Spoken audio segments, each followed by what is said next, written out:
sounds amazing. It's fun. It's welcome. You get, so we always get criticized, like quit playing while he's talking, or quit talking while he's playing. Or play more. We both we're both so excited about me having the guitar. If you're a guitar player, when you get something you like, it's hard not to play, even though we're trying to present information. And I just want to talk about it. Paul's you very just want to play it, right? So and they just want to hear it, and they don't want to hear too much. I think the take home is we're very disrespectful of each other. Yeah. And I apologize to you. Well, welcome. Well, thank you. Thank you. Yeah. But I'll try and go ahead. Say what you want to say. Well, I was saying welcome, Paul here, Music Villa, Bozeman, Montana. Mm-hmm. And man, this guitar is cool. Yeah. 1936 was a great year. And this what this is. This is a reissue, 1936 J-35. It's cool. When you're playing what you were just playing there, it's like, imagine in 1936. I mean, they just nailed it. Like everything. A lot of the old guitars. I mean, they're all like perfect. What I hear, 1936. To be honest, if you asked me to pick a song from the top hits of 1930, I couldn't tell you. But when I play this guitar, that's kind of what I'm thinking. My head wants me to play like an old kind of country Americana song, singing cowboy song. Yeah. If I could yodel or whistle. Like Geometry or what's that? The Ballad of Buster Scruggs. Mm-hmm. Have you seen that on Netflix? That's awesome. Don't yodel. I'm not. You don't. Yodel. It's not good for anybody. But anyway, it's cool. This guitar has that feel and playability, and hopefully it's coming through. It's got. I'm sure people can hear it. It just has meat to it. It's got a lot of meat to it. And let me tell you the specs real quick, and then we'll just go right back into playing it. I mean, this is just cool guitar. Basically, a J45. Same guitar. It's a round shoulder, or slope shoulder dreadnought is what they call it. The J35 on this one, they call it the Open X or Advanced X bracing. So basically the X brace is, I think, a little more open. Mm-hmm. That's why you're hearing a lot of that good bass there. Yeah, the top's a little more. I think of it as like the drum moving. head. Yeah. Like it's a bigger drum head. It is. Less restricted drum head. On top of that, it's Adirondack or red spruce top. They use hide glue. So, they're not using like a... the hide glue is definitely, we've done comparisons before, and it definitely makes a difference. There's something. Now, when you say hide glue, it's actually like distilled from an animal source. I believe so. As opposed to a synthetic. Yep, it's not a synthetic glue. Okay. It has a way of bonding that's different. It transfers the sound differently. And that's how they did it. And that's how they did it. In 1936. Yep, and no animals were harmed in the glue process, but Adirondack braces as well. Mm-hmm. Hide glue with that. The pick guard, fire stripe pick guard.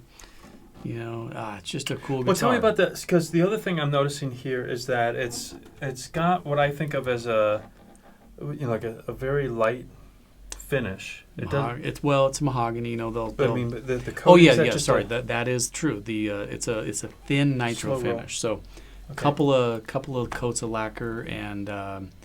That doesn't helps. feel thick, right? You feel the weight of the guitar too. Yeah, that's like we've talked before. Whenever you pick a guitar up, whenever I pick a guitar, excuse me, and it feels light. Yes. Usually that in my head, my brain says this is going to be a louder guitar because it's got less mass that it needs to move around, and so it resonates well. And the layers of lacquer adds weight too. Believe it or not, that adds a lot of weight to a guitar. So this is only, I think, 2 or 3 coats of lacquer versus like 8. And it's got that feel. It has a texture. To it. It's not just the wood.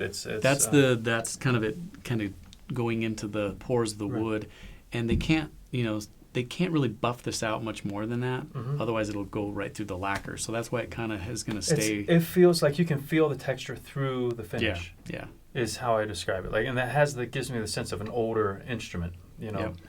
J-35, from what I was told, was $35 when it came out. What? Yeah.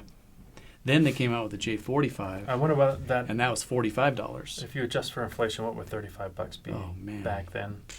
I don't know. I don't even know. Yeah. Somebody out there, let us know. There's an inflation calculator that you can go and punch it in. What I can tell you is it plays nice. This is... Again, I think a lot of people I'm a Taylor person, I'm a Gibson person, I'm a Martin person or whatever. And I was very much that way. I'm still predominantly, I would say, if I had to pick a hat, it would be a Martin person. Mm-hmm. But guitars like this Gibson, I'm like, I would happily add something like this to my collection, even though I'm kind of on the record as a Martin guy, because it plays well. It has features that I think a lot of Martin box people would really appreciate. It's got a big, deep, open sound. It plays well, and it's a slightly different voicing than what you'd expect from a D28 or a D18 or a D35. It's something when people strum these, it's like something in a J45, J35, anything in this kind of vein right here. It brings you to a place that you hear on records, you hear it, and it's one of those ones that is a classic of all time. Let's just play it. It just sounds good. Yeah.